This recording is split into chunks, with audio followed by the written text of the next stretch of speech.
한계를 극복하려면 기도하라.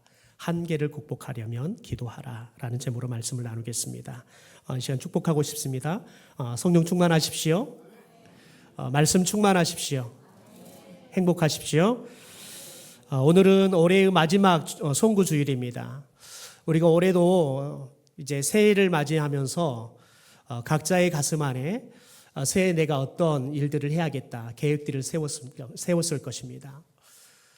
여러분, 그런데 우리들이 이렇게 1년을 다 보내놓고 송구주일이 돼보면 우리가 새해 계획했던 일들이 이루어진 것도 있고 또 이루지 못한 것들도 많은 것을 우리가 발견하게 되어집니다. 여러 가지 이유가 있겠죠. 여러 가지 이유가 있어서 이루지 못하겠지만, 그러나 그 이유들 가운데 저와 여러분 가운데 공통점으로 있는 이유가 있습니다. 그것은 뭐냐면 내가 가지고 있는 한계 상황 때문에, 또 내가 가지고 있는 능력의 한계치 때문에 계획은 했지만 이루지 못한 그런 일들이 많다는 것을 우리가 발견하게 되어집니다. 왜냐하면 모든 사람은 한계를 가지고 있기 때문에 그렇습니다. 여러분, 아무리 탁월하게 일을 빨리 하는 사람도 몸은 하나이기 때문에 동시에 두 장소에서 이 일을 할 수는 없습니다. 내 머릿속에서 저기에서 이 일을 해야 되고 이곳에서는 이 일을 해야 된다라는 것들을 생각하지만, 우리가 가면 저 일을 잘 할 수 있지만 우리가 몸이 하나라는 한계 상황 때문에 여러분, 우리들이 두 장소에서 두 가지 일을 동시에 처리할 수 없는 한계점들을 가지고 있죠. 여러분, 사람마다 그 한계는 좀 다를 겁니다. 어떤 사람은 건강의 한계 때문에 내가 기도하고 싶지만, 특별히 새벽 예배 드리고 싶지만 새벽 예배를 드릴 수 없는 사람도 있겠지요. 또 어떤 사람은 시간의 한계 때문에 내가 하는 일들이 너무 바빠서 내가 수요 예배도 드리고 싶고 교회에서 모이는 여러 가지 행사들로 참여하고 싶지만 그 시간의 한계 때문에 참여하지 못하는 사람도 있을 겁니다. 여러분, 이와 같이 우리는 모든 사람이 다 한계를 갖고 있어서 우리가 계획은 하지만 또 이룰 수 없는 일들이 있다는 거지요. 여러분, 제가 부목사로서는 목회를 꽤 나름대로 잘했다고 자부할 수 있을 만큼 열심히 목회했고 열매들이 많았습니다. 그러나 담임 목사가 되니까요, 여러분, 그 한계가 너무 분명하게 드러나는 걸 봐요. 늘 말씀을 전하지만 왜 나는 이 정도뿐이 말씀을 못 전하지? 이게 설교를 하고 내려갈 때마다 느끼는 저만이 느낄 수 있는 영적인 실은 고독감이고 때로는 절망감도 느껴질 때가 있습니다. 아무리 제가 설교하면서 그분을 내가 깨워봐야겠다, 오늘만큼은 내가 저분을 설교로 저분이 조는 것을 내가 졸지 못하도록 해봐야겠다 하지만 오늘조차도 졸고 계십니다. 이게 제가 설교자로서 느끼는 한계 상황입니다. 여러분, 그런데 이런 한계들이 찾아오잖아요. 그러면 우리에게 때로는 절망감들, 좌절감들이 이 한계 때문에 생겨납니다. 여러분, 누가 절망하고 싶고 누가 실망하고 싶겠습니까? 여러분, 간접적으로도 보고 싶지 않는 것이 절망하는 거, 실망하는 거 아니겠습니까? 그런데 이 절망감과 실망감이 우리를 향해서 닥쳐올 때에는 어느 누구도 이 절망감과 실망감을 막을 수 있는 방법이 없습니다. 왜냐하면 한계를 갖고 있기 때문에 그렇습니다. 내가 한계점을 느끼기 때문에 여러분, 그 절망감과 실망감이 찾아오기 때문에 그렇습니다. 그래서 사도 베드로는 베드로전서 1장 24절에 인간의 이 한계에 대해서 이렇게 말합니다. 모든 육체는 풀과 같고 그 모든 영광은 풀의 꽃과 같으니 풀은 마르고 꽃은 떨어지되.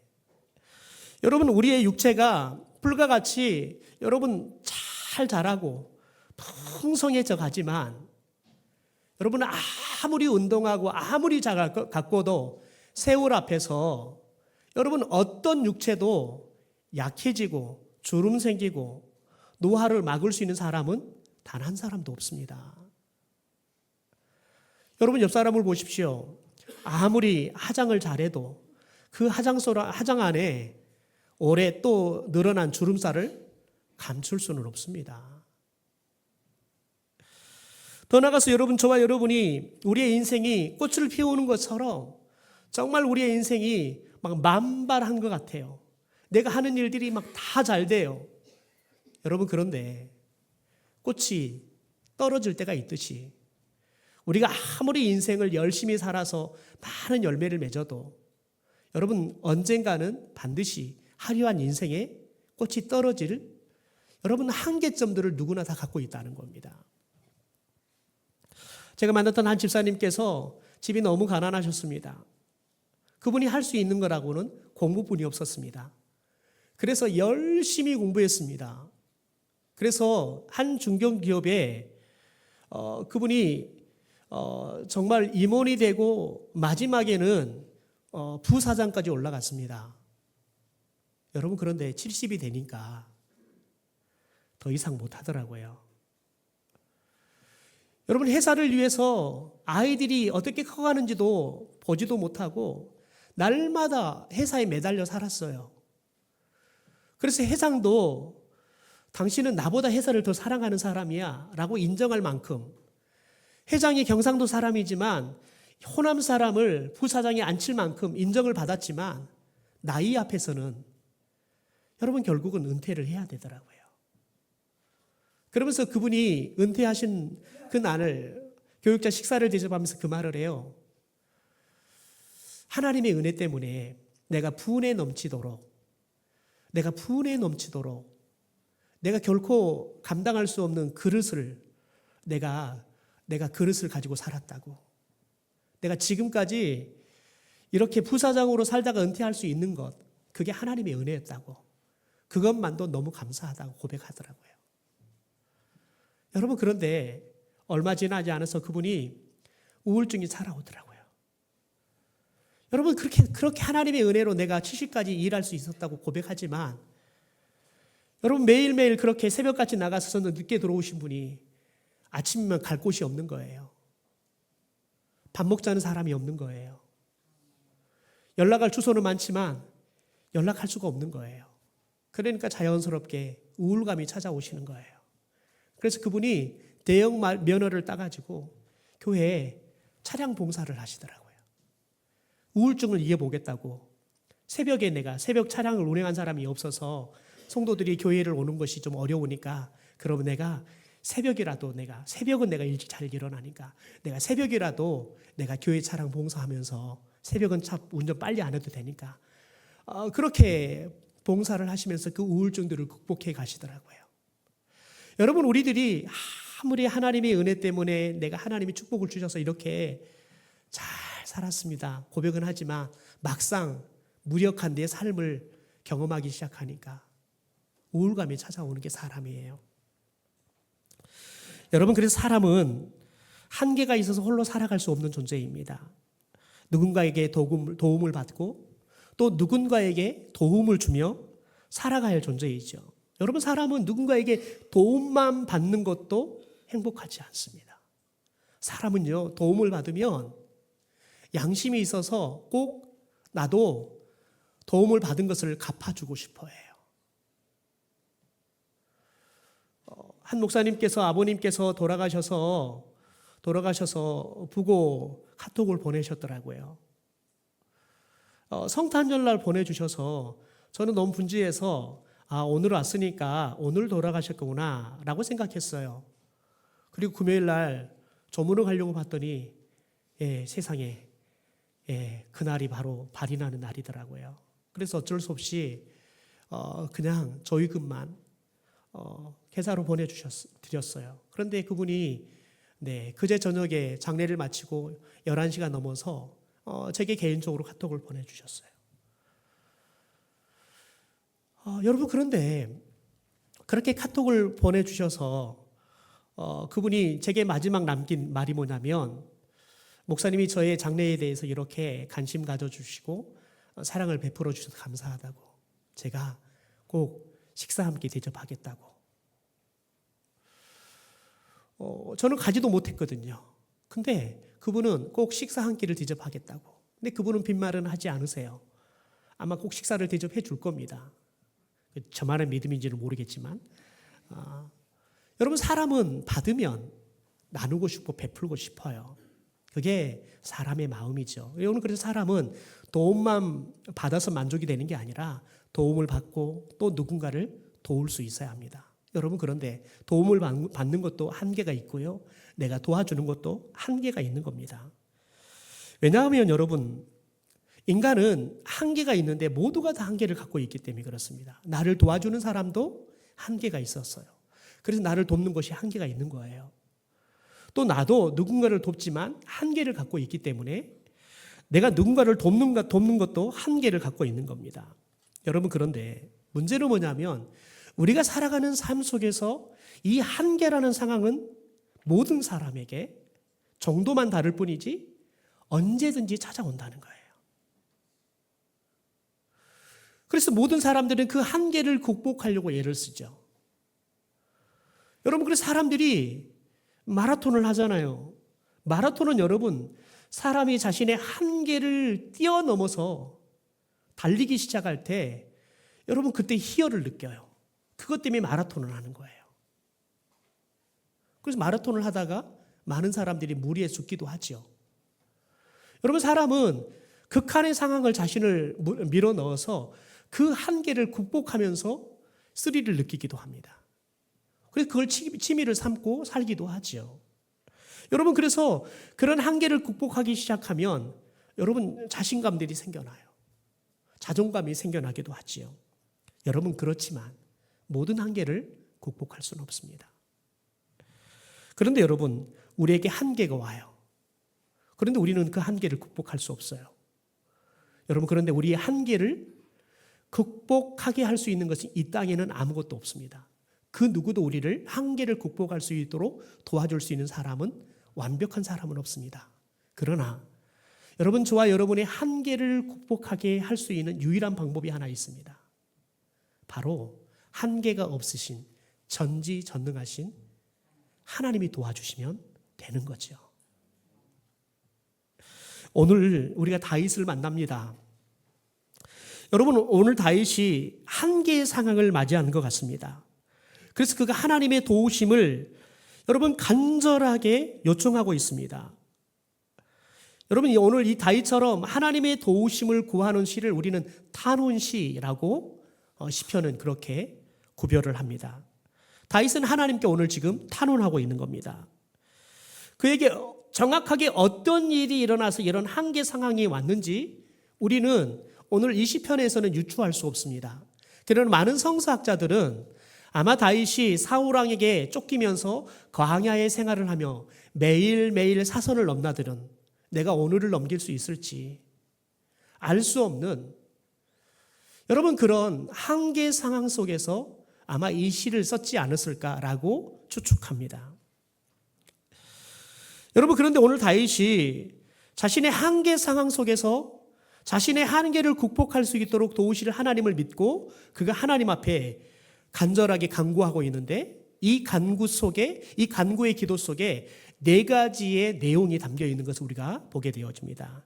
우리 간략간략히 좀 살펴볼까요? 첫 번째로 빨리 도와달라고 기도합니다. 하나님 앞에 빨리 도와달라고. 그래서 1절에 보면 속히 내게 오시옵소서, 속히 빨리 주님 제게 오십시오. 아마 한국 사람들의 기도가 하나님의 마음을 제일 조급하게 할 거예요. 한국 사람은 뭐든지 빨리잖아요. 기도하면 즉각 하나님이 인도해 줘야지, 또 응답해 주셔야지 우리는 속 시원하게 하잖아요. 그래서 한국 사람들이 좋아하는 게 뭔지 아세요? 즉석 계시를 좋아합니다. 즉석밥도 좋아하지만 여러분 즉석 계시도 좋아하지요. 바로바로 막 계시해 주는, 그래서 그런 은사자들을 막 쫓는 사람들이 얼마나 많은지 모릅니다. 여러분, 지금 다윗은 당장 하나님이 도와주지 않으면 이 상황을 어떻게 할 수 없는 급박한 상황을 맞이한 겁니다. 그래서 다윗은 절박하게 하나님 앞에 기도하고 있는 겁니다. 여러분, 그런데 사람이 절박하잖아요. 그러면 여러분, 사람은 막무가내가 되기 쉽습니다. 그냥 앞뒤 가리지 않고 막 무례할 만큼 막 도와달라고 요청하기가 쉬워요. 그러나 여러분, 2절을 보면 다윗은 하나님 앞에 긴박하게 기도하지만 여러분 다윗은 정말 정갈한 모습으로 하나님 앞에 기도합니다. 여러분 2절에 보면 이렇게 말합니다. 나의 기도가 주의 앞에 분향함과 같이 되며 나의 손 드는 것이 저녁 제사같이 되게 하소서. 여러분 분향한다라는 것은 무엇을 말하냐면 여러분 번제를 드릴 때 제물을 가죽을 벗겨요. 그리고는 그 가죽을 벗긴 고기들을 불로 태워서 그 향기를 하나님 앞에 올려드립니다. 생각해 보십시오. 가죽을 벗기는데 쉽게 벗겨집니까? 정말 애를 쓰고 용을 써야지 가죽이 벗겨져요. 여러분 그리고 그것을 잘 태워서 좋은 향을 만들어서 하나님 앞에 올려드려야 되는 거예요. 그러니까 정말 여러분 정성을 다해서 하나님 앞에 지금 기도하고 있는 겁니다. 손을 드는 것이 저녁 제사 같다라고 이야기를 해요. 여러분 저녁 제사라는 건 뭘 말하는 거냐면 곡물을 빻아서 기름을 붓고 유향을 올려서 제단 위에서 불을 태워서 드리는 하제를 말하는 겁니다. 여러분 곡물을 갈게 빻는데요. 여러분 얼마나 우리들이 힘을 주고 정성을 다해서 해야 돼요. 아주 갈게 이 곡물을 빻아야 돼요. 여러분 갈게 곡물을 빤다는 것은 금방 되지 않습니다. 정성을 다해서. 여러분 얼마나 지금 이게 빠졌나 살펴보고 또 조금 더 굵으면 더 빻고 그래서 아주 가루, 여러분 고운 가루로 만드는 거지요. 그리고 좋은 기름을 준비해서 부어서 여러분 유향에 올려서 태워서 하제로 드리는 거. 여러분 지금 이것은 매일매일 하나님 앞에 드리는 거예요. 그러니까 지금 다윗은 하나님 앞에 기도하지만 이렇게 지금 긴박하게 기도하지만 절박하게 기도하지만 다윗이 이렇게 기도할 수 있었던 것은 평상시에 매일매일 하나님을 향해서 정성을 다해 온 힘을 다해 더군다나 하나님이 요구하신 제사의 법칙들 기도의 원리들을 잘 지켜서 하나님 앞에 기도하는 영적인 훈련이 돼 있었다는 거예요. 그러니까 여러분 급박하고 절박한 속에서 기도하지만 여러분 다윗의 기도는 분향함과 같이 저녁 제사를 드린 것처럼 내가 손을 들고 하나님 앞에 기도한다는 거예요. 사랑하는 성도 여러분, 저와 여러분의 기도는 어떻습니까? 매일매일 하나님이 우리에게 가르쳐준 여러분 그 기도의 원리를 따라서 기도하고 있냐고요. 여러분 그 훈련들이 우리 안에 되어지고 우리의 몸으로 체득되어질 때 우리가 절박하고 긴급한 상황이 벌어져도 우리가 하나님 앞에 기도할 때 여러분 우리가 하나님 앞에 우리가 온전하고 그리고 우리가 전심을 다해서 하나님이 원하시는 기도로 드릴 수 있는 거예요. 저는 우리 성도들이 새해에는 매일매일 여러분의 영성생활들이 몸에 뵐 수 있게 되기를 주님의 이름으로 축원합니다. 두 번째, 악을 분별할 수 있게 달라 기도합니다. 여러분 다윗은 아무리 급한 상황이라도 하나님을 향해서 정성을 다해 기도했잖아요. 그런데 여기에 더해서 자신이 원하는 것을 얻어내는 것이 기도가 아니라 하나님의 뜻을 구하는 것이어야 한다는 것. 하나님의 뜻을 내가 구할 때 하나님께서 내 기도를 들어준다는 사실을 알았습니다. 그래서 하나님께 나아가는 자신이 온전하게 위해서 하나님이 원하는 기도를 드리기 위해서 분별할 수 있게 해달라고 기도하는 겁니다. 3절 볼까요? 여호와의 입에 파수꾼을 세우시고 내 입술의 문을 지키소서. 여러분 사람은 생각하고 말하는 사람이 있고요. 말을 해놓고 생각하는 사람이 있습니다. 어떤 사람이 성숙한 사람일까요? 말을 해놓고 생각하는 사람이 성숙한 사람일까요? 생각하고 말을 하는 사람이 성숙한 사람일까요? 예는 있겠죠. 생각을 해놓고 말은 내 마음대로 해버린 사람은 또 있겠지요. 여러분 그러나 여러분 저와 여러분이 성숙한 사람은 말보다는 생각을 먼저 하는 거예요. 어떤 사람이 나에게 피드백을 줬는데 그것이 불편해요. 대부분의 사람들은 즉각 반응을 보이죠. 내 불편한 감정을 드러냅니다. 그러나 성숙한 사람은 그 사람이 나에게 불편함을 줄지라도 그것을 곰곰이 생각하는 겁니다. 그리고 여러분, 말을 할 때 내 성품과 인품을 담아서 여러분 말을 드러내는 거지요. 여러분, 그래서 우리들이 늘 기도해야 할 게 뭐냐면, 하나님, 제가 이 입술의 말이 그냥 나오는 대로 말하는 사람이 아니라 내가 생각해서 이게 하나님이 무엇을 원하시는 거지? 하나님의 뜻은 뭐지? 라는 것을 분별하고, 내가 하고 싶지만, 내가 지금 참지 못하고 막 쏟아내고 싶지만 이게 하나님이 원하지 않는 거라면 여러분 지킬 수 있어야 돼요. 입을 지킬 수 있어야 돼요. 여러분, 그런데 다윗이 그럼에도 불구하고 뭐라고 말합니까? 여호와여, 내 입에 파수꾼을 세워달래요. 내 입술의 문을 지켜달래요. 누구한테요? 하나님한테요. 왜요?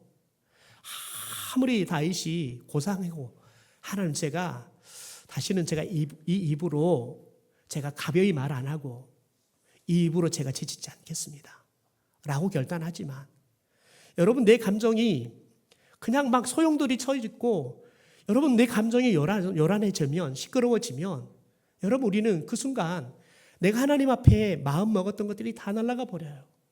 그리고 그냥 막 생각 없이 막 쏟아내는 거죠. 해놓고 보면 내가 제정신이 아니었다라는 걸 생각하는 거죠. 여러분, 그래서 다윗은 자신을 너무 잘하는 거예요. 그래서 하나님, 제 입술에 파수꾼을 좀 세워주십시오. 그래서 제가 말하기 전에 분별할 수 있도록 도와주십시오.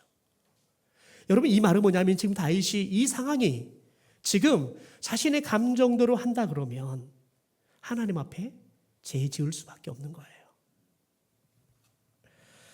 여러분, 저와 여러분이 기억해야 할 게 있습니다. 여러분, 우리의 말에는 악독함이 담겨 있어요. 왜냐하면 많은 말은 어디에서 나오냐면 마음에서 나오기 때문에 그렇습니다. 여러분, 그런데 사람의 마음은 부패했어요. 사람의 마음은 타락했다고요. 악이 가득하다고요. 그래서 저와 여러분의 말에가, 여러분, 우리들이 선한 영향력이 담겨 있기보다는 악독이 담겨 있어요. 그래서 내 말 때문에 누군가가 마음이 아파요. 내가 말한 것 때문에 누군가의 감정이 상해요. 여러분, 우리가 나의 이 말에 대해서 우리가 잘 다윗처럼 깨달아야 돼요. 아, 내 말이 사람을 살려주고 사람을 힘을 북돋워주고 사람을 세워주는 말보다는 사람의 마음을 상하게 하고, 저 사람이 무슨 의도로 저렇게 이야기를 하지? 또 생각하게 하는, 여러분, 그런 복잡 미묘함이 있다는 걸 알아야 돼요. 저와 여러분의 말이 누군가의 마음을 상처내게 하는 악독함이 있다는 걸 알아야 돼요. 그럴 때마다 여러분, 저와 여러분이 하나님 앞 다윗처럼 기도할 수 있는 거예요. 하나님, 제 입술에 파수꾼을 세워주십시오. 제 입술을 지켜주십시오. 그리고 제가 분별하게 하셔서 하나님이 원하는 말만 하게 하옵소서. 세 번째, 여러분, 의인의 말을 경청할 수 있게 해달라고 기도합니다. 여러분, 옳은 말은 들을 때 불편해요. 아주 적절한 충고일지라도 듣기에는 불편한 것이 현실이에요. 하지만 다윗은 그 말에도 귀를 기울이겠다고 지금 하나님 앞에 기도하는 겁니다. 5절입니다. 같이 읽어볼까요? 시작. 의인이 나를 칠지라도 은혜로 여기며 책망할지라도 머리에 기름같이 여겨서 내 머리가 이를 거절하지 아니할지라. 그들의 재난 중에도 내가 항상 기도하리로다. 보십시오. 의인이 나를 친대요. 다시 말해서 의인이, 야, 다윗아, 그러면 안 돼. 너 왜 그렇게 말을 해? 너 왜 그렇게 행동을 해? 그런데 다윗의 입장에서는 그게 의인 저를 나를 치는 말로 들린단 말이에요. 그런데 여러분, 그런데 다윗은 그 의인의 이야기를 하나님의 은혜로 여기겠다는 거예요. 하나님이 그 사람의 입술을 통해서 내게 은혜를 베푸는 걸로 여기겠다는 거예요. 심지어 여러분, 책망할지라도 머리에 기름같이 여기겠다. 하나님이 나에게 머리에 기름 붓는 것은, 여러분, 하나님이 선지자를 세울 때, 왕을 세울 때, 제사장을 세울 때잖아요. 하나님이 여러분 그를 왕으로 제사장으로 서기가 여러분 선지자로 부를 때 하나님이 기름 붓습니다.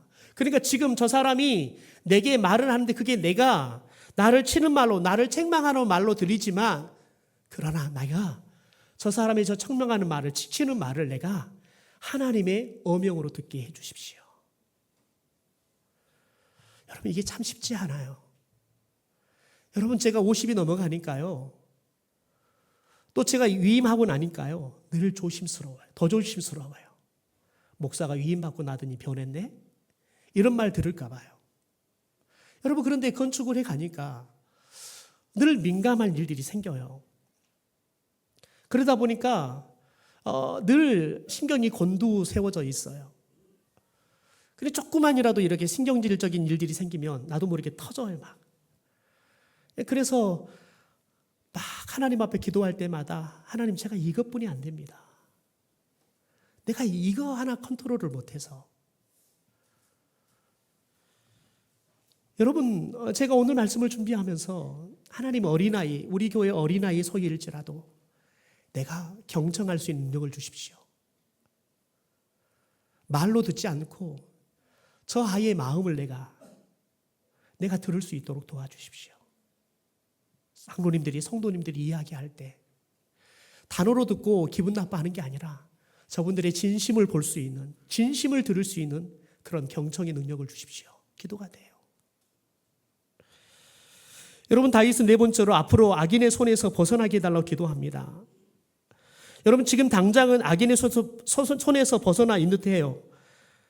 여러분 악한 것들이 그러나 언제든지 찾아올 수 있다는 거예요. 여러분 8절 한번 읽어볼까요? 8절입니다. 시작. 주 여호와여 내 눈이 주께 향하며 내가 주께 피하오니 내 영혼을 빈궁한 대로 버려두지 마옵소서. 여러분 다윗은 하나님 앞에 이렇게 기도했을 때 하나님 앞에 긴급하게 기도했을 때 이 상황을 돌파할 수 있도록 은혜를 줘요. 그런데 다윗은 뭔 기도를 하냐면 앞으로도 악인의 손에서 제가 벗어날 수 있게 도와주십시오. 왜냐하면 또 언제일지 모르지만 악인은 나에게 언제든지 찾아올 거기 때문에 그러는 거예요. 이렇게 기도할 수 있는 건 뭐냐면 내가 이번에는 극복했으니까 내가 한계 상황을 극복하는 게 더 탁월해졌을 거야. 여러분 다윗은 그런 마음 자부심을 갖는 게 아니라요. 하나님 앞에 하나님 저 이것뿐이 안 됩니다. 하나님이 안 도와주면 앞으로도 또 이런 상황이 오면 제가 어리숙해질 거예요. 그러니까 앞으로도 제가 저 악인들의 손에서 벗어날 수 있도록 저를 지켜주십시오. 기도하는 거예요. 사랑하는 성도 여러분, 여러분 가운데 다가와 있는 한계 상황이 무엇입니까? 여러분 저와 여러분이 한계 상황이 올 때마다 하나님 앞에 그 누구도 아니고 하나님 앞에 긴급하게 여러분 우리들이 간구할 수 있게 되기를 소망합니다. 또한 우리들이 그 순간 하나님의 뜻을 분별하고 입술에 파수꾼을 세워서 우리들이 하나님의 뜻을 드러낼 수 있게 해달라고 기도할 수 있게 되기를 소망합니다. 또한 경청의 능력을 주셔서 사람들의 말이 아니라 사람들의 마음을 들을 수 있게 해달라고. 더 나아가 여러분 현재뿐만 아니라 앞으로도 하나님 나를 악인의 손에 지켜주십시오. 내가 한계 상황을 극복할 수 있도록 나를 도와주십시오. 기도할 수 있는 저와 여러분이 되기를 주님의 이름으로 축원합니다.